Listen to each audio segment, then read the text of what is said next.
Hello and welcome back to Coming of Cage, your Nicolas Cage movie review podcast.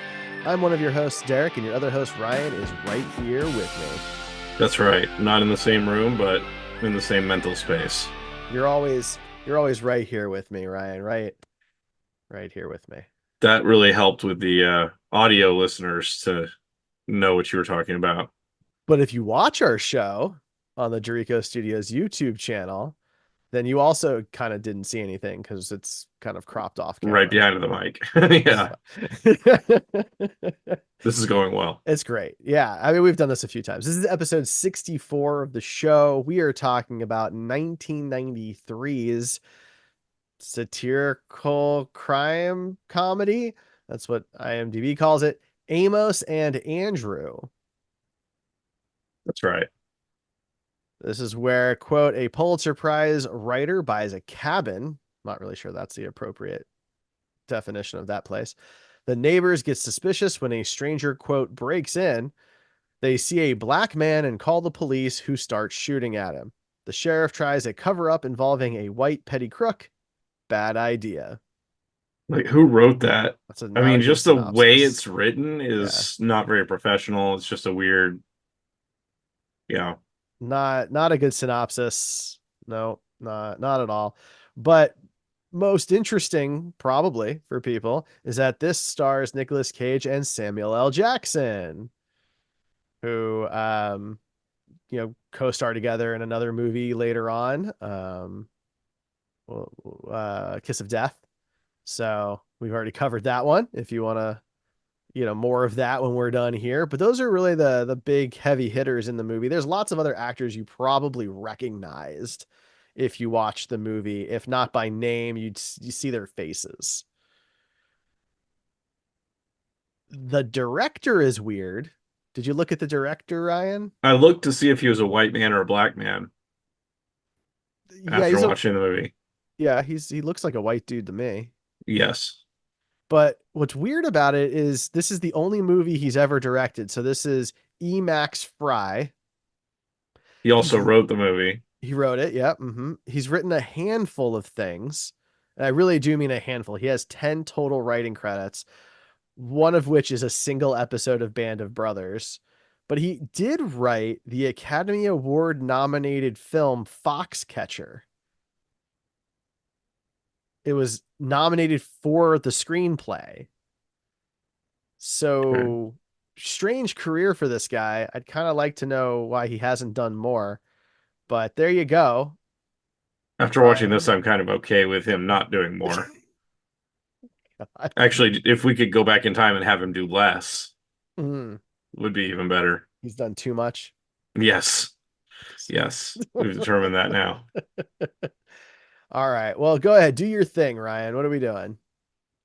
So if you listen to this podcast before, then you know the deal. I take notes throughout the movie, to some degree of being understandable, hopefully. I usually don't remember what the note is referencing, and Derek does. So we try and suss out what I meant by a particular note and just kind of go through the film chronologically based on the interesting or notable things that happen. Yeah. Yeah, that's pretty right. So to start this one, let's see here. Right away, we get helicopter over ocean shots, establishing shots, which is a square on our bingo card. That's right. Um, that just kind of goes on For a for a minute. while. Yeah. You don't really understand why for a bit. Or at least I didn't. Maybe I'm just stupid, but it does take place on an island, so the boat shots are to show like the boat transporting people to and from this island. It's like a So, ferry. yeah. Do you know what Yeah. island this is takes place on? Is that ever? I don't think it's I set. mean, there's It's regions that are mentioned, so I feel yeah. like you could kind of narrow it down from there. But yeah, I didn't know if I just missed it. No, if I had to guess, I'd say this is supposed to be somewhere up like in the Martha's Vineyard part of the country, right? New England, but very wealthy, not New York, Yeah, I think. not welcoming of black people, That's obvious, yeah. at least in 1993. Right. I mean, that's fair. It's been a few years since then. Hopefully that's gotten better. but that's still fairly modern, sadly. So, you know what I Eh, mean? Like, that's in our lifetimes. that's true. Uh, we get an introduction to Jailbird Cage. He's We just looking kind of good. see him. It's kind of just showing a bunch of random shit, and it just kind of shows him in jail. Hmm. We don't really get, I say we get an introduction, but really we just kind of see a shot of him. I can't remember if he was doing a handstand in the jail cell or what he was doing in this particular At shot, some but point he was. I don't remember if that's the moment, but he was doing that at some point. yeah. And so then we start to get into like the actual plot of the movie, of which Nick Cage doesn't become a part for like 30 minutes, maybe. Something like that. Yeah. Um, we see Samuel L. Jackson driving through like a small town in his so it shows him on a boat like a ferry with a bunch of cars being transported and people, and there's a bunch of interesting cars on this ferry, and he drives the least interesting car of all of them out. Because like I can't wait to see what he drives out of here, and then he gets the most boring ass BMW sedan of everybody. So we see him like driving fairly recklessly through the streets Yeah. while on his car phone. Which I mean, old tech alert right there. You don't see Yeah. those much. We see them a surprising amount in these 90s Nick Cage movies, I'll That's say. fair. That's fair. But he almost like runs a couple people walking their dog off the road, Hmm. and then goes to this house. They called it a cabin in the synopsis, but it's more of it's more just a house, a large house. Very nice multi-story Yes, I don't house. know how you would call that a cabin, but yes, it's just a very nice house. If that to you is a cabin, we live in very different realities. Right. Um, yeah, and so he goes in and apparently just moved in because it shows like boxes that are packed, and the house is not really furnished or anything at this point. There's some stuff in there, but it's clear that he's just moving in. I Um, did have some confusion there because you're right. There's furniture, like there's a bed, there's some boxes, there's the TV, but like not enough stuff, but enough that you would have still needed a moving truck. right. So that's a little odd. Was that stuff So just left there? a moving truck just brought the stuff for him. Brought some of the stuff, not all the stuff. Why? Maybe it did bring all the stuff. That's just it. They're Yeah, they're unpacking and they're gonna set up the house. okay. Not everybody brings fully all the furnishings in day one. Some people aren't as rich as you, Derek, and they have to buy stuff as they go. But these guys are more rich than me That's true. because that's the But whole crux of they the have to film. get it they have to get it shipped to an island. So that That's true. adds That's true. logistical issues. They can only ferry one piece of furniture at a time. Exactly. That's all that fits on the boat. Yep. Along with the BMW. But yeah, the neighbor or the people that were walking the dog that he almost ran off the road, um, are walking along and see the lights on in this house and see an unfamiliar car, and they talk about the original or the owner that they know owns that house. Yeah. They're supposedly friends. And it's a ways off the road. Like they can see it from the road, but I mean they have to. It's not like you're just walking through somebody's front yard. You have to like make a trek to Hmm. get in there a bit. And so they decide they're going to go and introduce themselves. And as they get up there, they notice that the Well, cars. they think they're gonna go see their friends. Oh, is that what it was? Yeah. Yeah. They Well, then think the they saw the car, car, and oh, they thought it was the son's car or something the like that. daughter's car, yeah, because Daughter's she car, yeah. she just got a car. So they walk up there, and the wife starts freaking out. Literally, the most racist possible way, just like yelling about a black man being in the house. He's not doing anything. I mean, he's unpacking, Mm-hmm. He's setting up the but stereo, yeah, but they immediately assume he's stealing stereo equipment, and because he's black, they now need to call the police. which they do. Yes, and because they're the neighbors, yeah, they just walk up the road and go to their house phone because this was 1993 Right. and call the police, of which there's only like four in the city or town or whatever. At least until later in the movie when they have hundreds. Um, but yeah, they are immediately racist, and that kind of sets the tone for this entire movie. Hmm. It's labeled as kind of as a comedy, I believe, on IMDb and satire, but I didn't really laugh. There was a couple moments I laughed at, but like it seemed like they were setting up for jokes about the racism, but I didn't really find any of that funny at all. It was, Mm, I don't know, maybe you did. You seem to enjoy this movie more than I did. I thought this movie was just kind of gross in the way that it was handled, and I know it's supposed to be satirical, but I guess maybe based on the events that we've lived through for the past, 10 years or 15 years of race relations, it just kind of seemed poor taste and sadly still relatable, but not in a satire way. Like hmm. just it seemed more true to life. Maybe this wasn't the case in 1993, but now it just made it more sad. Yeah, I mean, it made it very relevant to me. I found parts of it funny. I don't think I found any of the racism commentary funny. I found other parts funny. Um, But like the when they whole movie, the whole crux of the movie is racism. I know. I'm just saying that the stuff that I found humorous was the stuff that's around that, like the hostage negotiator guy pouring out his soul scene after scene to an empty phone, Yeah, I mean that was you know, that was kind of funny. or just the sheer incompetence of everybody, from the police. Like, I mean, they're staking out an empty house for half the movie, like, so I found things like I guess doing that a funny. satire for me, the humor would be in the satire rather than trying to do slapstick comedy and be a satire in the same moment. You know what I'm saying? Like, because I that stuff you're do. describing is more slapstick style comedy, Yes. It and but satire is supposed to be have humor in it, by definition.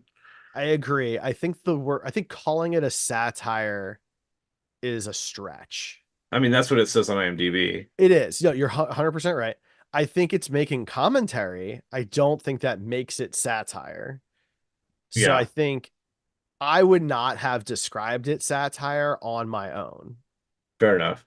I think it was wanting to be satire, but I think maybe I would have taken it more satirical if it was a black man that wrote it and directed it, and it was just coming from a place of somebody that had experienced racism or something along those lines. But the fact that it was written and directed by a white guy that That's fair. hasn't been in that situation, Yeah. hasn't been in the shoes of a black man that has experienced racism, makes it a lot less like more tasteless to me Mhm. than it I think already that's is, fair. just even at surface level. I found Yeah. myself like right in the early minutes of this movie going, I wonder if this was written and or directed by a black man or a white man, because it does make a difference, I think. Um, so yeah, we get that right away, racism. And like I said, that's just the theme throughout the whole movie is lots of jokes about racism that don't really land, and just references to racism that maybe they thought were funny, but I don't know. I don't really know Mhm. how to describe it without somebody watching it. But we get more racism from the neighbors to the police when the police get there. I guess in between there, we get kind of a shot of Nick Cage in jail, Mhm. as the one of the police officers or both the police officers are leaving the station to go He's deal with ordering a this. pizza, Yeah, they give him his one phone call and he's ordering a pizza, which does come back later in the film. but it's still Um, odd.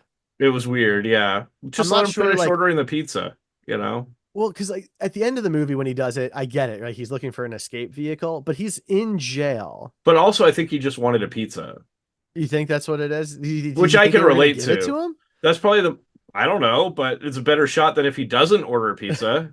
You know what I'm saying? At least there's a pizza around him if he Oh my orders God. it. That's almost worse. So you Um, got to smell it then. no, some people don't have to. Oh, right. Um, yeah, so when the police get there, I can't remember specific what the neighbors say specifically, but they talk about it's a black man and lots of references to a black man in a Well, stereo. yeah, he says the very, very stereotypical, oh, you see a black man with some stereo equipment and you think things type Oh yeah, line, yeah, it's pretty awful. It's pretty yeah. terrible. Yeah.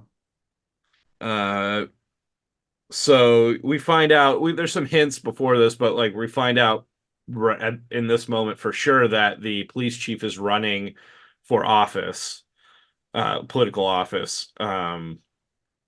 Because when he's done talking to the neighbors, they're like, "Well, is there anything we can do to help?" And he's like, hands them vote for whatever pins. um, to promote and like gives them the politician smile. And maybe that's where the satire is supposed to come in. And I'm not saying it's successful at this, but maybe it's supposed to come in with this undertone of, yes, this movie is about racist perceptions and why those are wrong, but also at the same time, it's about a lot of very opportunistic people who are really just out for themselves. It just happens to be caught up in a racist situation, right? Because you got the police chief who's running for election. That's all he really cares about, right? So he just cares about the people voting for him. You've got the Reverend later in the movie, who actually I forgot to mention is played by Giancarlo Esposito, who I guess would be the third, name people would know from this. Um, he plays a reverend who's very much trying to make it all about him and his public figure that he has for his 15 minutes of fame, right? You've got the reporters swooping down all over everything to get their 15 minutes, and all that type of stuff.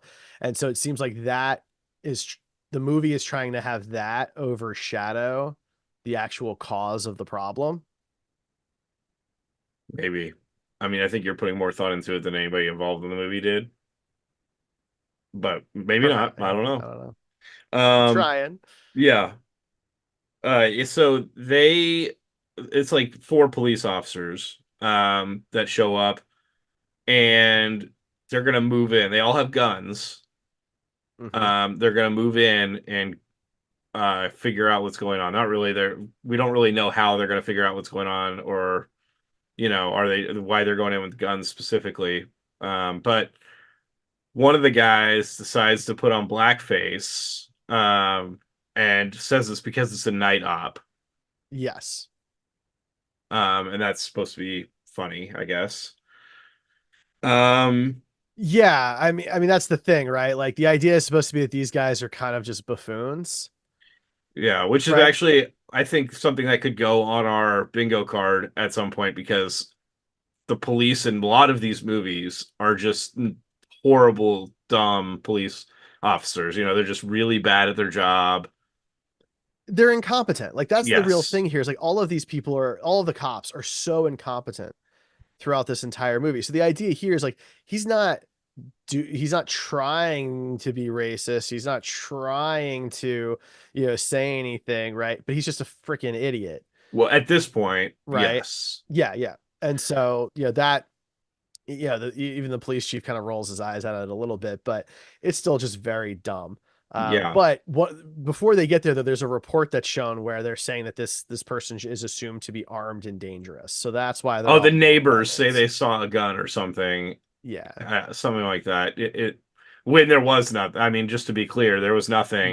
nothing, nothing. So the police move up onto this house, and the one guy with the blackface, who among a group of nincompoop idiot police officers, is the most dumb Absolutely, throughout the yes. whole movie. You just wonder how he got this job, or how he hasn't died in this job at some point before this. This How he made it to be an adult. this is Officer Donnie Donaldson. He Great. runs up to the closer to the house against orders, and leans against the BMW, which is parked outside of a detached garage, and the alarm starts going off. Well, because he like falls into it a little bit. Yeah. And it shakes it just enough to set off the alarm. Well, of course, Samuel L. Jackson Who's is, fallen asleep in his yeah, armchair. he's sleeping in his house peacefully, uh, is awakened by the alarm going off. And so he goes outside with the key fob, to shut the alarm off. And as he walks onto the porch, and I think he yells like hello or something like that, just to kind of assess the situation. Um, I think because he thinks it's the dog. So we skipped over that the neighbors have a dog and the that dog barked went and at the like barked at the window. window. So I think he thinks it's the dog. Right. And so yeah, he points the key fob at the car to shut off the alarm, and the police officer jumps up, the blackface police officer jumps up and points the gun at him and tells him to drop the gun, a bunch of times. And obviously he doesn't drop he's trying to turn the alarm off. The alarm is going off this whole time. Right. So Um, he can't hear what he this can't, guy is saying. right. Right. The police chief is trying unsuccessfully to use his megaphone. Which is a running joke, running gag throughout this movie. That megaphones aren't working for him. Um, yeah, and so eventually the cop just starts shooting at the black man A lot. a lot. And so everybody Um, else opens fire except for the chief. Literally three cops with rifles, shotguns, pistols, whatever, are all shooting at an unarmed black man on the porch of his house. He Which, eventually by the way, retreats inside. it's worth noting that at this point they think that there's possibly hostages. Right. Right. So They they're th firing blindly into a house, and we're seeing bullets go through like the door and stuff into a house that possibly has hostages in it. Yeah, and all the whole time, so the guy that the blackface is yelling he has a gun, and so all the police then start yelling he has a gun. Um, so he retreats into the house. The police back up a bit.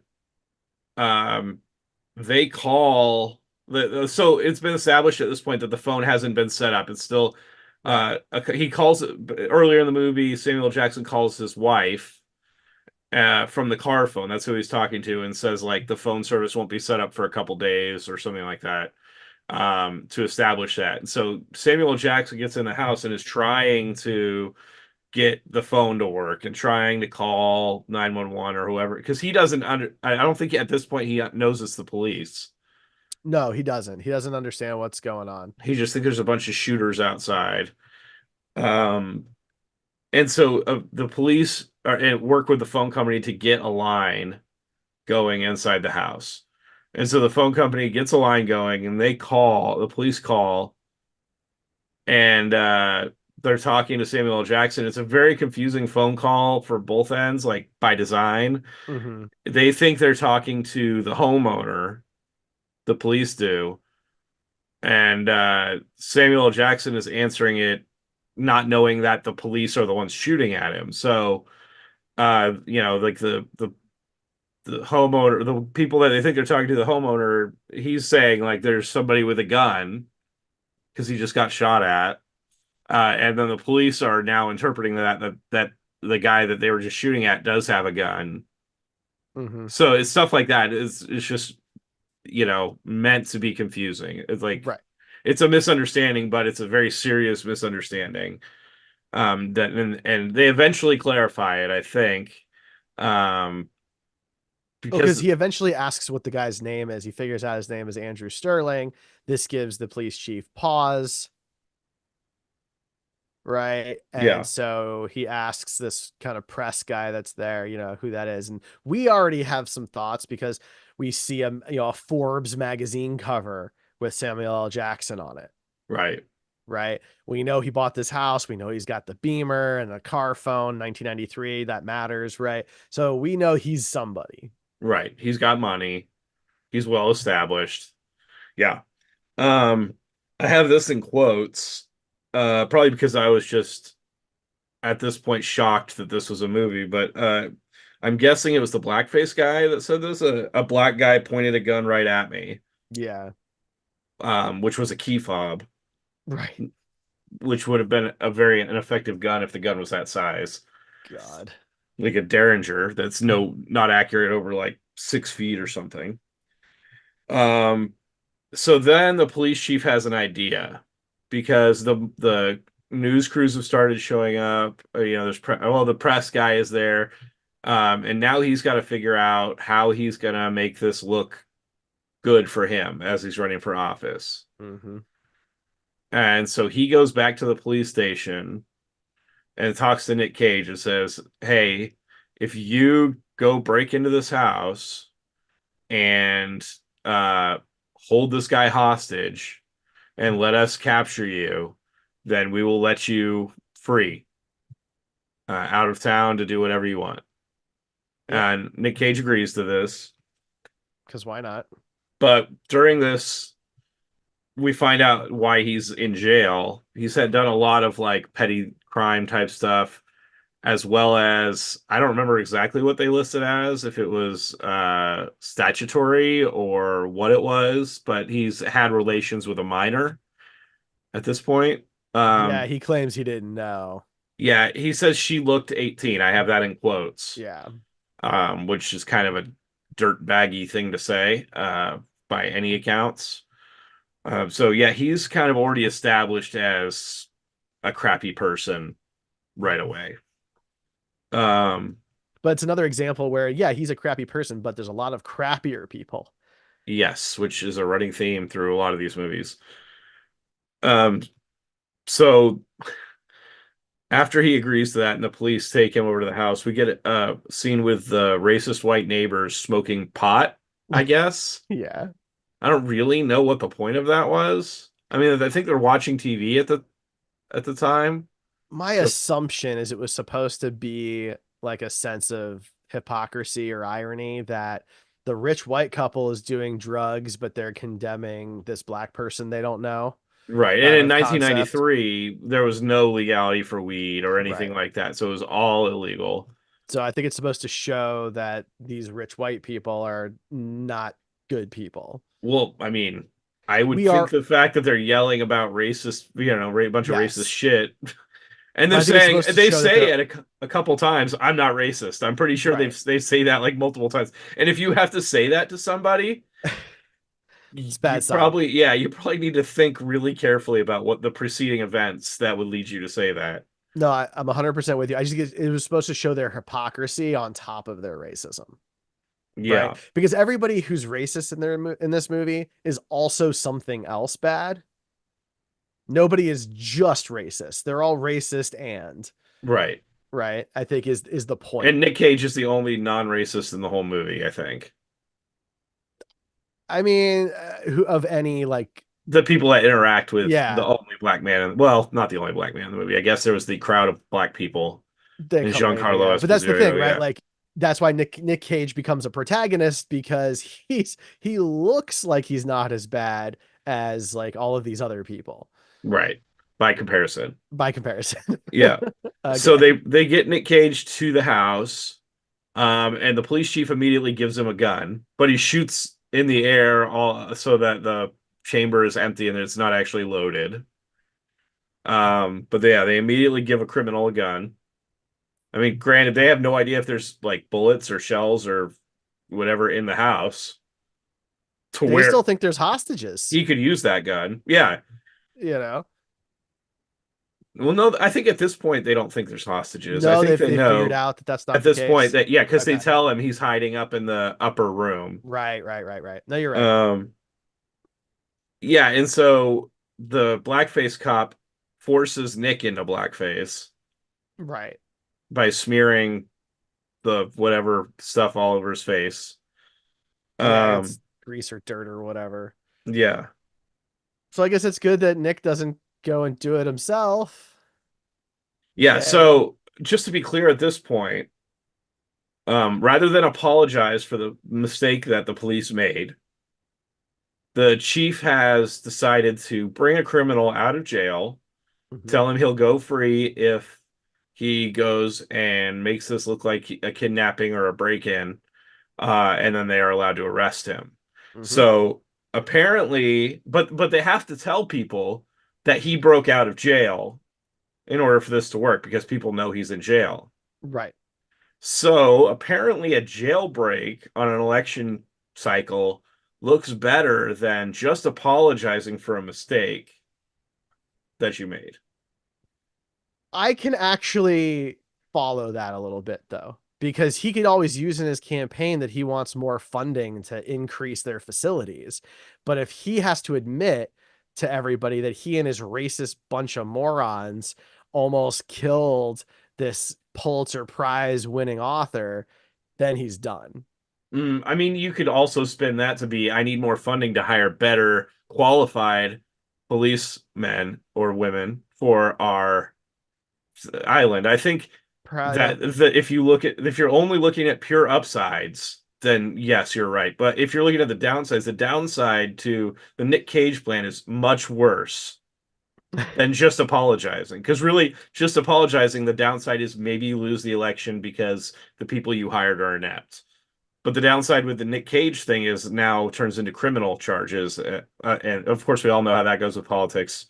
But Oh yeah, yeah. I mean, look, his plan is awful. It's terrible. It is yeah, so bad across the board from but an that's the ethical crux of the standpoint. whole movie. But That's the yeah, crux of the whole movie. So that's why I'm bringing it up because I mean the whole movie is based around the fact that this is the plan, and it doesn't make any sense. well, because remember earlier, once everything gets found out, he's takes the tape from the original press Yeah, people that were there, right? And the guy goes, "Well, what about my First Amendment rights?" And the police chief straight up goes, fuck the fuck First your First Amendment." Amendment. Yeah, Right? exactly. Like this is a like and so again, he's a racist and Well, we haven't right. really seen him be racist yet, but we Well, definitely get that a little later. I mean, he's very quick to hop on the it was a black True, guy, so he's obviously a criminal true. bandwagon, right? So I think he's just a bad dude, and he's not Yeah. gonna let anybody blame him specifically for anything. So Nick gets inside, he breaks in, and he ties up Samuel L. Jackson, and he's talking to him. He doesn't recognize the name, I guess. And so Samuel L. Jackson is kind of going through his credentials about how he's, Pulitzer Prize winning author, activist, writer, actor, Professor, yeah, um, musician. I think he said he wrote a musical called Yo Brother, Where Art Thou? yeah. Now a hit motion picture. Yeah. But Um, Nick's playing a character, Amos, who is not a well-read individual. no. He's kind of your stereotypical uh lowbrow criminal drug user. I mean, I don't think he actually does much in the way of, well, I guess he does a little bit of marijuana later, but he's not really seen doing he's just that type of a person for the movie, that kind of stereotype. Yes. Um And as I don't know if you found this as funny as I did. This is, I think, unintentional comedy. But while Samuel L. Jackson is describing all these things, it's like a close-up shot on him, and then it cuts back out, and Nick Cage is now sitting on the mantle of the fireplace for some reason. I don't know why. It doesn't look like a comfortable seating area or any kind of a seating area at all. It's a very thin mantle, but for some reason he's perched up there like a gargoyle.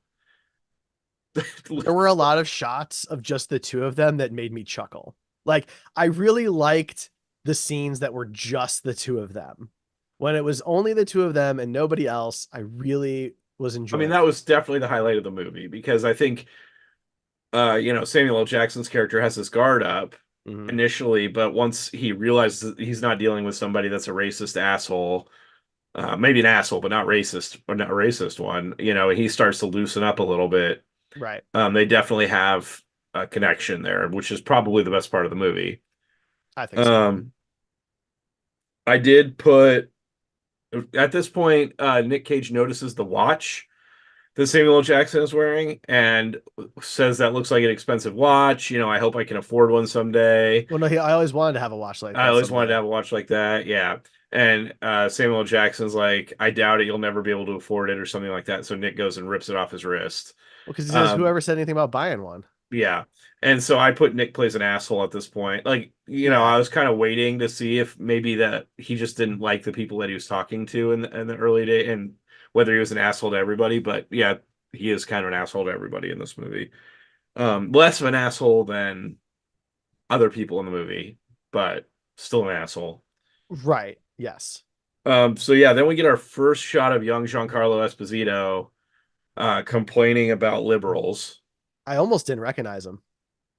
He was very young. I mean, I think this is well before he got popular, like really popular. I know he was acting for a while, but you know, uh, I think Breaking Bad really put him on the map.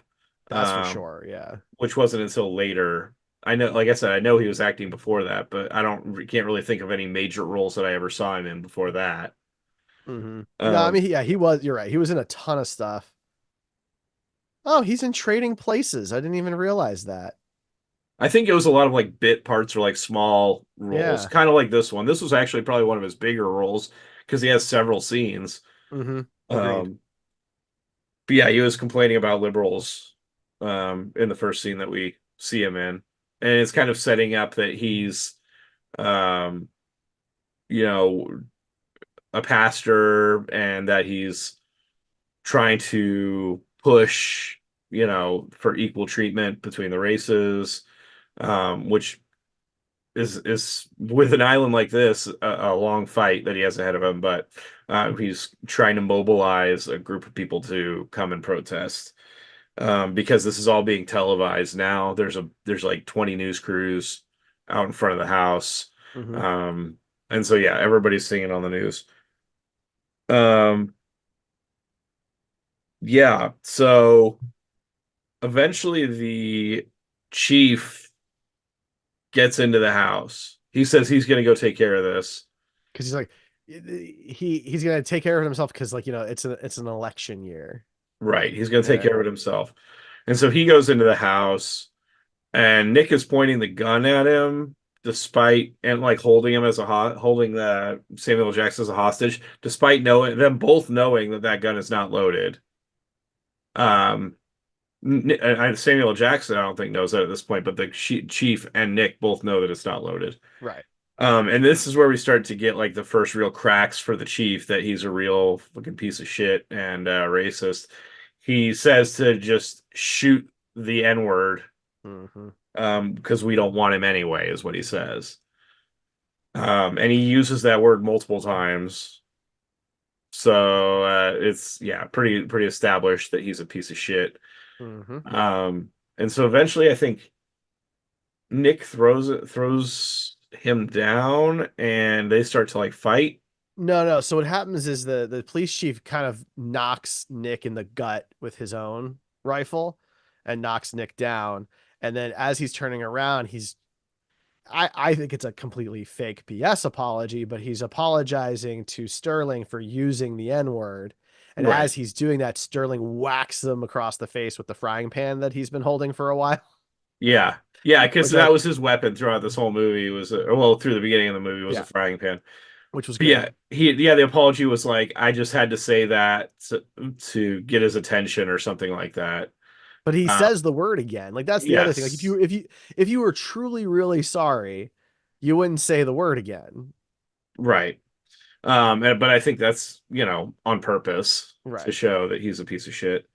Um, but yeah, when they knock him down, Nick starts to like tape him up into a chair or tie him up or something, and Sterling finds the confiscated news tape that had like the confessions of the police, basically, and the racist neighbors.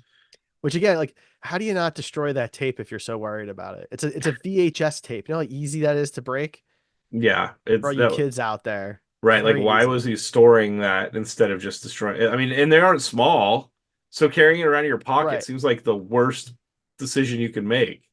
Very Um, confusing. so Nick and Samuel Jackson, they both escape out the back together, but like 2 seconds before a police officer that was supposed to be monitoring the back door gets back there. Hmm. He's apparently the slowest moving police officer in the history of police force. Well, it's a very large cabin. It's so large, miles around apparently. But yeah, they sneak out the back and they make it into the racist neighbor's house, which is Hmm. where they spend basically the rest of the movie. Um, yeah, and the neighbors aren't there because They're too busy they're watching everything. watching the news crews and everything else at the other house. Their dog is there that they were walking before, and we find out that Andrew is not a fan of dogs or has some fear of dogs, but eventually throughout the end of the movie that is He's fine. resolved. Yeah. Um, Rommel the dog, by the way, if in case anybody's into it, was played by two different dogs, Rambo and Amigo. So there you go. Next scene we get to see Giancarlo again, but it seems like he's working on trying to start a race riot of some kind. Like he's really trying to fire up his congregation, I assume it is, Yeah, who's getting on the boat to head to the island to start this protest. right. But like they literally have torches, Hmm. and yeah. I mean, I'm not saying that it wasn't going to be a peaceful protest, but they were definitely fired up. Either Um, way, torches in a wooded area is not a great idea. and also just bringing torches to a protest in general. I mean, Probably the wrong literally, message. yeah. I mean, yeah, any bit of literature would show you that having torches and like pitchforks at any kind of a protest would be the top two worst items to have. That's fair.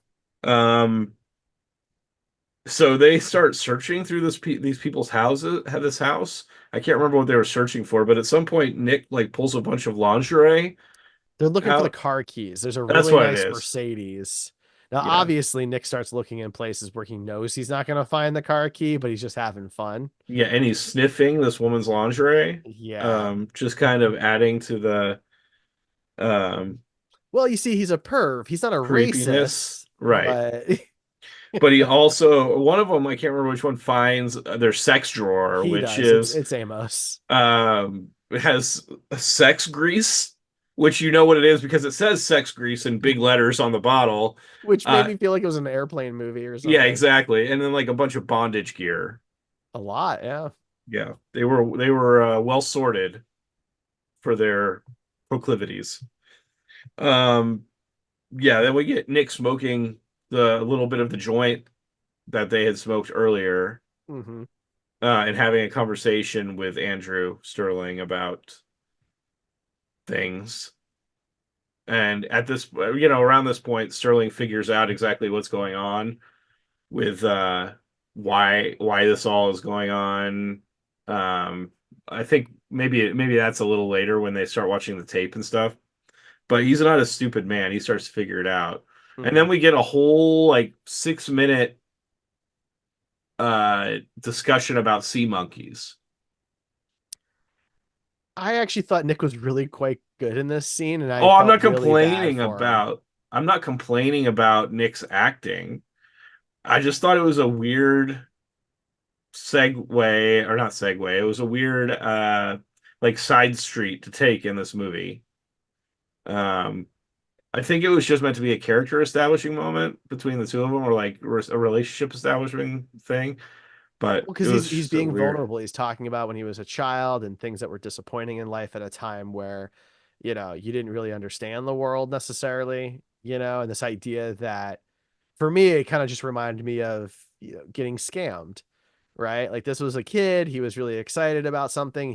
His dad ran out on them and his mom's trying to make him feel better, and the whole thing ends up being a scam, Yeah, and I think Andrew can relate to that concept. sure. So it was good for establishing the relationship. It was just a weird bit of subject matter, not an unexpected bit of subject matter. Did you have sea monkeys when you were a kid?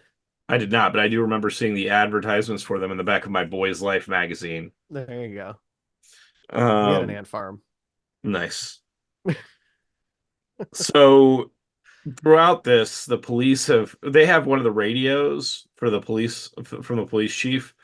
Hmm. Um, and so they've been kind of communicating with the police. And at some point, Nick has just straight up told him he's not in the house anymore. But for some reason, they're still like They surrounding won't the believe him. They go, house. "Of course you are." Right, because there's no way these really great police officers would have let somebody get out. So at some point they bring a therapist in, and Derek kind of alluded to this earlier.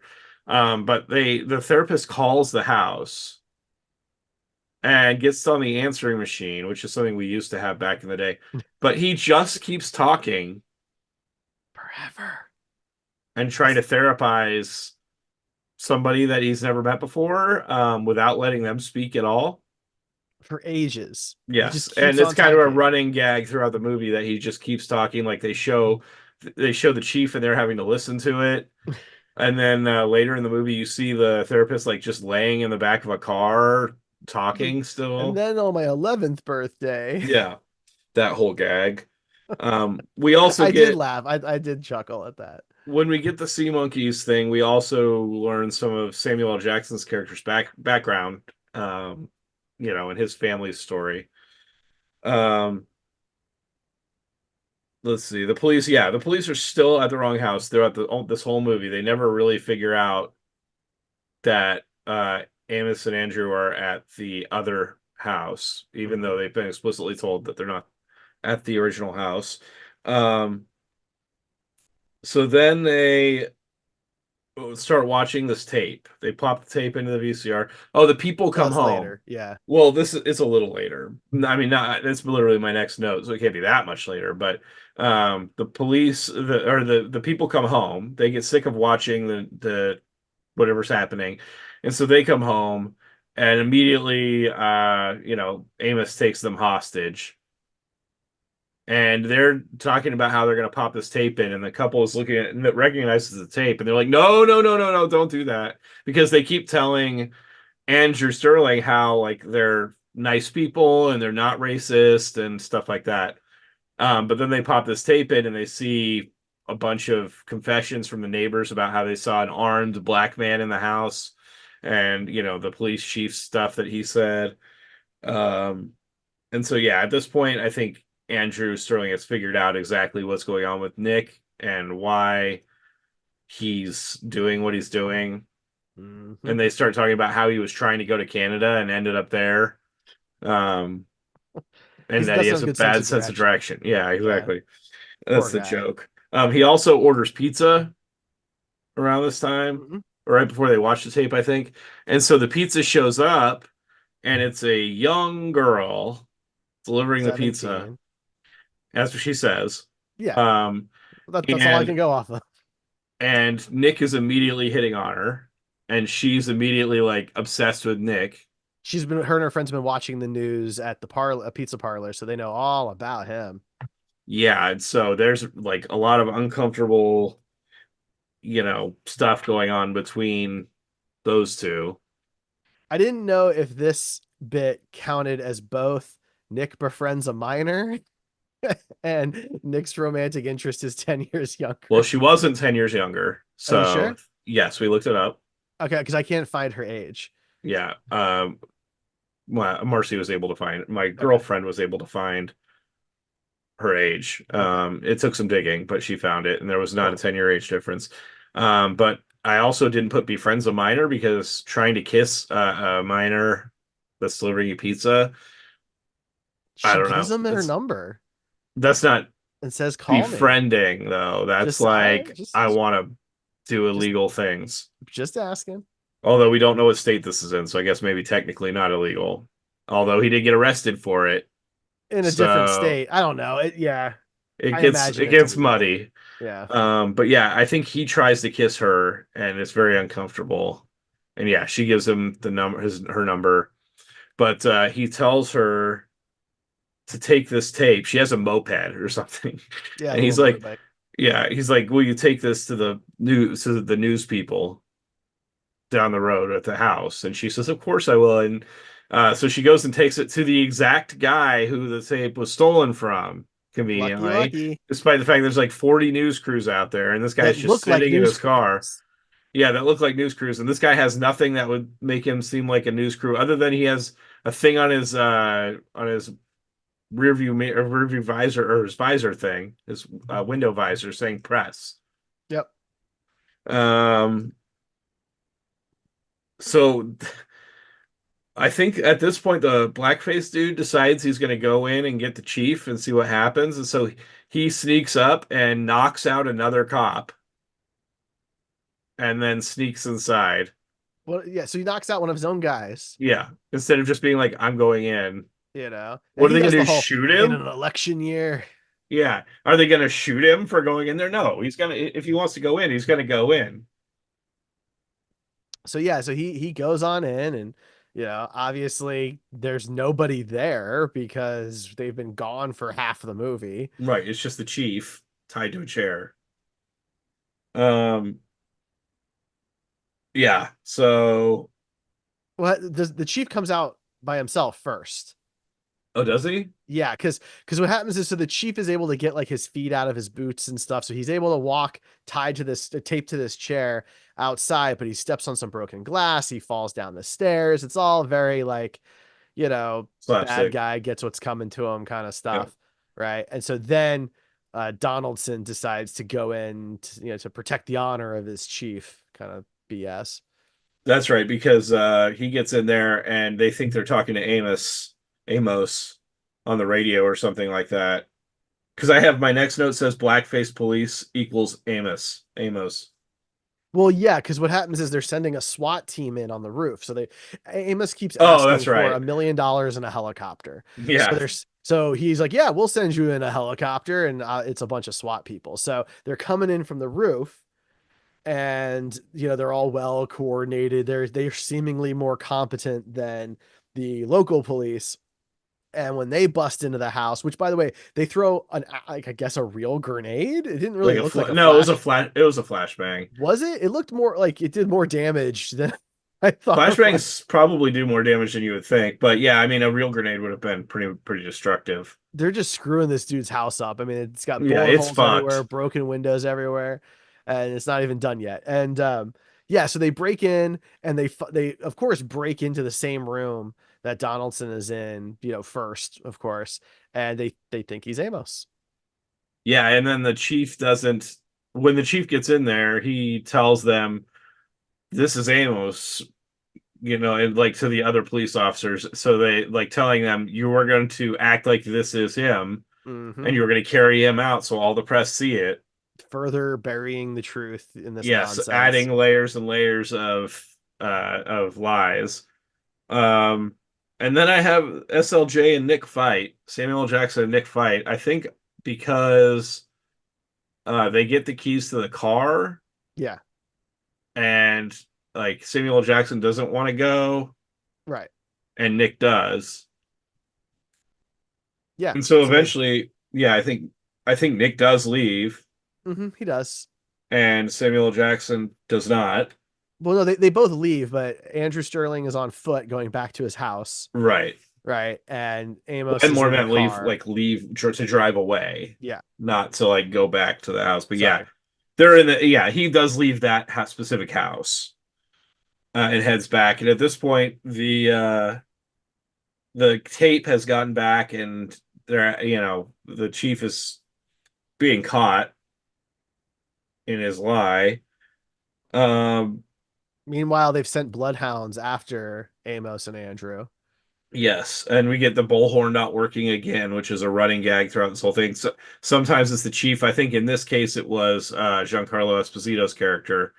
Right. Um, and that because this whole group of protesters has now shown up and is yelling with their torches and everything else. And at some point, one of the cops yells, "Go back where you belong," to the group Yep. of black people. Hmm. Always a great thing to say. Yes. Um, let's see. Yeah, then the tape is returned, and uh, I have burning down the house for the next note because somehow I don't remember how the house gets set on fire. So what happens is the Reverend and his group they want Andrew, and they're gonna go into the house and go get him because the cops, they think the cops are not letting Andrew out of the house, and so they're gonna go get Andrew. Again, everyone thinks they're still in this house. They haven't been in this house for a long time, so they're gonna go in and get Andrew. And as they go up to the house, some of these guys have, like you said, lit torches, and they get into a bit of a confrontation with some of the cops, and the torch hits the side of the house and it just goes up like kindling, Yeah, and everyone's yeah, like, oh, that's a bummer, and walks away. Nobody even bothers to try to stop the fire. Even the no, Reverend is like, uh-oh, guess we gotta go they now. don't call the fire department. Nothing, if there is Nothing. even one. Um, Again, kind of so showing that layer of, yeah, these people all have it out for themselves. They're egotistical or they're right. self-centered in some way, and no one really has Andrew's best interests at heart. So something that I didn't notice or really pay attention to, but my girlfriend who was watching this with noticed, was that when the chief falls down in the chair, one of the lenses in his glasses is cracked. Mm-hmm. And throughout this whole ending of the movie, sometimes the lens is cracked, sometimes there's no lens at all, and then Mm-hmm. sometimes the lens comes back cracked. Like it, Yeah. it was just a weird thing with the props in this movie. They didn't really pay attention to that. the It's a good consistency catch. there. I saw it under the goof section of Oh, IMDb, did you? but it's a good Yeah. catch. Yeah. I was gonna check and see if it was there and add it if it wasn't, but yeah, she noticed that, and I was like, oh, yeah. I mean, I saw it once she started pointing it out, like right at the very end. There's a blatant one when I think he's being interviewed by the news people, hmm and he's like making a statement, and he has the cracked glasses, and then immediately like they ask a question, and then it comes back to him, and he has no lens at all in that one, and then they ask him another question, and the lens is back and cracked. So, Yeah, I yeah. wonder if like it ended up breaking at some point and the lens fell out and they just when they had to do additional takes, they didn't get enough. Maybe. I don't know. It's just like you would have thought somebody would have caught that at some point. So yeah, at the end the movie ends with Samuel L. Jackson calling Nick brother because so I guess we didn't really talk about this because it's not a huge part of the movie, but earlier in the movie, multiple times Nick refers to Samuel L. Jackson as bro in like kind of the slang terminology, not really meaning it as they are brothers. Right. And every time Samuel Jackson corrects him and says, "We're not brothers." But at the very end, Amos calls him bro, and Andrew calls him brother. And then they part ways, and it's implied that Nick goes to Canada in a stolen car. Well, yeah, there's a few things. So the whole movie, he also Amos keeps claiming that Andrew's wife is probably like a blonde white chick. Yeah. It's kind of a sticking point to Andrew. And Andrew never like straight up denies it. He just says that like, Amos doesn't know him kind of thing. But then we do find out that Andrew's wife is a black woman. We meet her at the end of the movie, Yep. right? But there's no real resolution for anybody. No. I guess I assume that the police chief gets in trouble. I assume that Andrew and his wife either rebuild their house or sell the property and move away. Uh, Well, I think he tells her that it needs a lot of work at the yeah, end. it's just, would So you want to it stay was there? more of a joke, I think. Just a joke line. So yeah, we Yeah, don't really know what happens, but I that's wouldn't all we want have to to go stay off of. there. So since this is a summer home and they're wealthy, I would imagine they're just gonna fix like rebuild the place and sell it. Probably, yeah. Right. And then Amos, yeah, he leaves on a stolen car and we find out he's going the wrong direction, right? Because he's supposed to go to Canada and the camera pulls away and he's going south on I-95, which is a East Coast highway that goes all the way down to Miami. So he's gonna hit the ocean before he hits Canada. Right. And so that's kind of how the movie ends. Yeah. Except there's one other thing that I want to talk about, Okay. and it is after that last bit of the movie, Okay. going into the credits. Did you notice anything interesting about the credits, the music in the credits, anything like that? The Beyond the Sea song? No. The Sir Mix-a-Lot rap called Suburban Nightmare. Oh, right. So as soon as this pops on, we were like, is that Sir Mix-a-Lot? Because it sounds like Sir Mix-a-Lot. And so we both pulled out our phones and did like the Shazam, like what is this song type of thing. And neither of those apps found anything for this song. Interesting. And so I had to we could have waited further in the credits, obviously it would have been credited there. But I had to just do some Googling and found it. And you can this song was specifically written for this movie because it talks about the police chief running for commissioner. The chief needs a cover-up plan because he knows that he's famous. Called a crazy white boy, name was Amos. Oh my God. Uh, I thought Amos was a burglar, so I think this is a perspective from uh, Andrew. This is supposed to be. But this is Um, actually a Sir Mix-a-Lot this track. is a Sir Mix-a-Lot song. They hired him for this. Yes. And in the song, he says he couldn't tell north from south, but Amos was my only way out of this suburban nightmare. Um, yeah, Interesting. and literally the lyrics, it's a lot of lyrics, and it's basically going beat for beat through everything that happens in this movie. Um, Wild. yeah, I'm gonna send you the link to the lyrics because I feel like you need to review this. You can review it at your own leisure, but It Maybe is we'll post this as well for it is people who are curious. absolutely wild that they got Sir Mix-a-Lot for this. I can only think that maybe they thought they really had a hit with this song, but what a weird choice to have him go through the entire plot of the movie in a rap song from the perspective of Andrew. Just maybe it's maybe I'm just like way out of my I don't know, but it was just what a weird choice. Yeah, no, it certainly is odd. Yeah, maybe they They thought the even movie talk was. about the black BMW Yeah, it's in the interesting. song. It's crazy. Like Maybe they thought it was gonna do better than it did. I I mean, wonder how much of the budget went to that.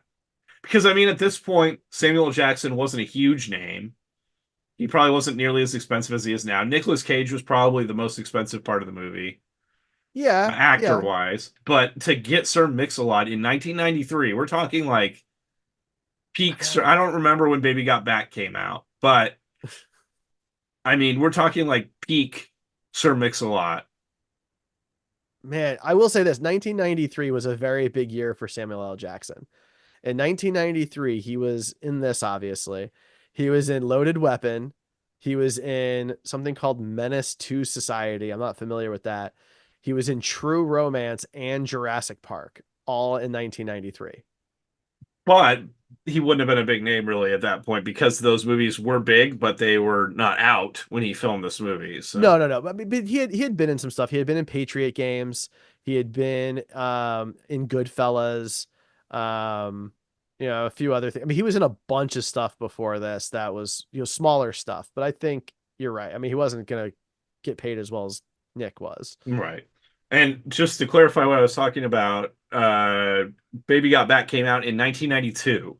So we are really talking about peak Sir Mix-a-Lot. I mean, Yeah. this was like the high part of his career, and they paid him to come up with a song explaining the plot. Can you just imagine in 1993 that there was anybody listening to his track, like his album, and they were like, "What is this song?" I mean, maybe it's on like the soundtrack or something. And not like on any of his albums. I mean, that would be like the best case scenario. But I can't imagine a lot of people were like, I need the soundtrack to Amos and Andrew. I mean, I think that that's fair. You know what I'm saying? I don't see it. But there's a Uh, reason also probably why Shazam and like Google's find the song feature couldn't find the song. oh, it's Laserdisc. Yeah, no, I think you're absolutely right. Because I'm not seeing a physical release of the soundtrack. So Right? So I mean that's even more weird. that's very odd. Yeah, I don't know. That is really strange. I don't Yeah. have a good explanation for you there. Of all the weird things in this movie, that was the biggest for me. Yeah, that's really quite odd. The fact that I can't find any reference to a soundtrack being for sale makes that particularly Right, weird. so he made this specifically for the movie, for a movie that was going to have no soundtrack released. Because there wasn't really a soundtrack. I mean, what else was in this movie that would have been on Beyond the the Sea. soundtrack? That was Beyond the it. Sea. Yeah. No, I mean, you're right. Like that's why I'm trying to figure out like what is very odd. I mean, good on him for getting the payday, because I can't imagine he did this for cheap. But Yeah. he probably also wants to forget this song. I mean, It's maybe that's why it was never released anywhere else. Maybe he really hated it and he's like, I'm not yeah. putting this on my albums. Yeah, and I'm not going to sign off on you guys putting it on any kind of a soundtrack. Maybe that's why they didn't release the soundtrack for the movie. He pulled the Madonna. Right. Yeah. Anyway, that was my last note. And maybe I dwelled on it for too long, but I just thought that was super weird. No, If there's that's anything that's going to outlive this movie, for me, like if you're going to, I will forget about this movie. But if you bring up Sir Mix-a-Lot's Suburban Nightmare, I will probably remember that fair enough. just Fair because enough. it's so obscure and random. Yeah, Yeah. I'm with you. Anyway. I'm with you. All right. Well, then that wraps that up. Did you want to read any reviews for Oh us this yeah. week? Yeah, we usually do that. I will say there are 0 10-star reviews for this movie. 0? Yes. So Wow. there's some 9 stars, so we'll take those. Um so here's a 1 out of 10 from Jane 42. This is a review from June 2001. This film doesn't really work, but it's an interesting idea. The black man mistook for a criminal. The script is dark, and this was made around the time of the Rodney King debacle, so maybe the country wasn't ready for it. I watched it for Nicolas Cage. I'm a big Fast Times at Ridgemont High fan, and he was What? pretty good. Well, why you're watching this for Nicolas Cage after watching Fast Times at Ridgemont High, where he has zero lines? Right? That's so It's a weird weird. choice. I liked the way he used to look back then. He was less perfect. I agree. He looked good during these days. Samuel L. Jackson is really good in this film. He too played a real character, Bob Balaban. Remember him from Midnight Cowboy? Also really good. The ending doesn't work, but this is worth a look. I have no idea what that reference is. Um, and here's another one. I'm not going to read the whole thing. It's titled Unfunny Critical Mess. This is from September 2020. A script this troubled isn't a temporary thing. Max Frye had some real nerve to come up with something so pathetic and beyond that, whatever goes through deserves some special award. A racist comedy of errors. The scenario played in Amos and Andrew is so painfully created, dangerously conceived, and imagined that there's no space for humor. It's the kind of thing that happens in the local news, and the audiences are terrified to see how it ends. As a horror movie, it'd have a chance to become a cult favorite for its period. Cage and Jackson are some of the greatest entertainers certain generations had the chance to see on countless movies. Here they are forgettable. The story written and directed is complete rubbish that shouldn't exist at all. It's a mystery to understand how one can go from creating something wild, a chaotic dark comedy, and then move to something so lifeless and painful. Years later, Frey's career surprised the public and critics with Foxcatcher. Um, it feels like a downhill that never ends with bumpy obstacles and dumb characters. You deserve better. Harsh. There's only two 9 out of 10 reviews as well. One of those rare DVDs I purchased and watch when I need to relax and have a laugh. Okay. Nick Cage is amazing in it, and Jackson is as versatile as always. I can't help smiling watching Dabney Coleman. I just love this movie. It's just clean, fun, okay. And daring to show on screen the preconceived and non-politically correct concepts some people have. I had this movie in a VHS format and could not help getting it in a DVD format. Grab some popcorn, get the family and friends around the screen, and have a good time. Wow. Um, this person says, when you see a black man with a stereo in his hands in $1 million mansion, what do you think? Great, hilarious satire about white and black prejudices. Um, the racial prejudices jokes are hilarious and still ring true to this very day. Both black and white prejudices are being made fun of in this hilariously funny farce about a rich black man moving into a wealthy, completely white neighborhood while getting mistaken for a thief. Yeah, yeah, yeah. Best thing about comedy is that it's funny as can be. The one-liners are great, the mix-ups are hilarious, and the racial prejudice jokes are spot on. Acting by Nicolas Cage and Samuel L. Jackson are hilarious as well. Um, Comedy classics don't get made like this very often. Can't think of any right now. Truly a forgotten gem. Highly recommended if you just want to have a good laugh about serious racial issues. Fascinating. Yeah. All right. Well, Yeah. now it's our turn to rate the movie. So we have our Cage-O meter. We rate on overall quality and then overall caginess. 1 is low, 20 is high. Um, I I thought it was mostly fine. I think obviously that we've talked about all the problems with it. I think it's more entertaining than a lot of the stuff that we've seen over the last couple of years. I am going to give it a 9 Okay.